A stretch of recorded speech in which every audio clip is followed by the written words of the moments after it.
Chicken popcorn আপনাদের সাথে share করব একদম সহজভাবে। আমার রেসিপিগুলো কিন্তু সহজ হয়ে থাকে। আমি চিন্তা করে আমার আপু ভাইয়ারা যেন খুব ঝটপট বানিয়ে নিতে পারে। বাচ্চাদের জন্য কিন্তু খুবই এই রেসিপিটা কাজে আসবে। প্রথমে আমি এখানে মুরগির বুকের মাংস নিয়েছি। এগুলাকে আমি এভাবে কিউট করে কেটে নিয়েছি। চাইলে আপনারা আরও ছোট কাটতে পারেন, কিন্তু আমি এভাবে করে কেটে নিয়েছি। আমার এই রেসিপিগুলো যদি আপনাদের কাছে ভালো লেগে থাকে অবশ্যই কিন্তু আমার পেজটা ফলো করে দিবেন। আর একই নামে ইউটিউব চ্যানেল, চাইলে সাবস্ক্রাইব করে সাথে থাকতে পারেন। এভাবে করে আমি মাংসগুলো কেটে নিয়েছি। আর অবশ্যই বুকের মাংসটা নিলেই কিন্তু এই পপকর্নের মধ্যে খুব ভালো হয়। তারপর আমি মাংসগুলো কেটে নিয়ে একটা বাটির মধ্যে নিয়ে নিব। আমি সবগুলো বাটির মধ্যে নিয়ে নিলাম। হাফ চা চামচ দিয়ে দিলাম আদা বাটা, হাফ চা চামচ রসুন বাটা,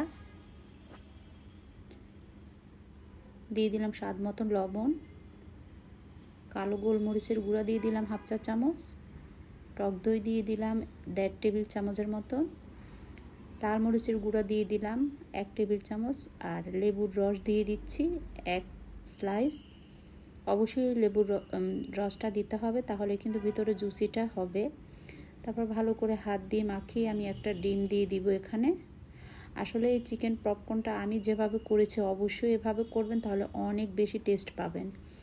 এখানে আমি কর্নফ্লাওয়ার দিয়ে দিব 2 টেবিল চামচ, ময়দা দিয়ে দিলাম 1 টেবিল চামচ, দিয়ে ভালো করে মেখে নিব। এভাবে করে হাতে ভালো করে মেখে নেবেন। আর অবশ্যই কিন্তু ময়দা আর কর্নফ্লাওয়ারটা দিতে হবে, না হয় কিন্তু পপকর্নের যে কোটটা সেটা কিন্তু ভালো হবে না। আর আমার চ্যানেলে বা পেজে অনেক ধরনের কিন্তু নাস্তার আইটেম আছে, চাইলে আপনারা দেখে নিতে পারেন। আমি 10 মিনিটের মতন ঢেকে রাখতেছি। 10 মিনিট পর আমি ফিরে আসলাম। তারপর আমি শুকনো ময়দার মধ্যে দিয়ে কিন্তু আমি কোট করে নিব। যত চেপে চেপে কোট করবেন ততই কিন্তু এই চিকেন পপকর্নটা বেশি ভালো হয়। এভাবে করে চেপে চেপে জাস্ট শুকনো ময়দার সাথে এটা কোট করে নেবেন। আর আমি শুকনো ময়দার মধ্যে কোনো মশলা দিচ্ছি না, কারণ চিকেনটা মাখানোর সময় দিয়েছি তাই। তারপরে তেল গরম করে কিন্তু দিয়ে দিলাম। তবে এটা যদি ডুবো তেলে ভাজেন সেক্ষেত্রে কিন্তু আরও বেশি ক্রিস্পি হবে, আরও বেশি মানে কি বলবো, উপরে যে কোটটা এটা একদম ছড়িয়ে যাবে। তবে আমি এভাবে করে অল্প তেলের মধ্যে ভেজে নিচ্ছি। আপনারা চাইলে বেশি ডিপ তেলেও ভাজতে পারেন, তবে আমার মনে হয় যে বেশি ডিপ তেলে ভাজলে অনেকগুলো তেল নষ্ট হবে। তার চেয়ে আপনারা কিন্তু এভাবেই ভেজে নিতে পারেন একটু সময় ধরে। দেখেন কত সুন্দর হয়েছে। এগুলো উল্টিয়ে পাল্টিয়ে একদম সুন্দর একটা ব্রাউন কালার আসলেই কিন্তু আপনারা তুলে নেবেন।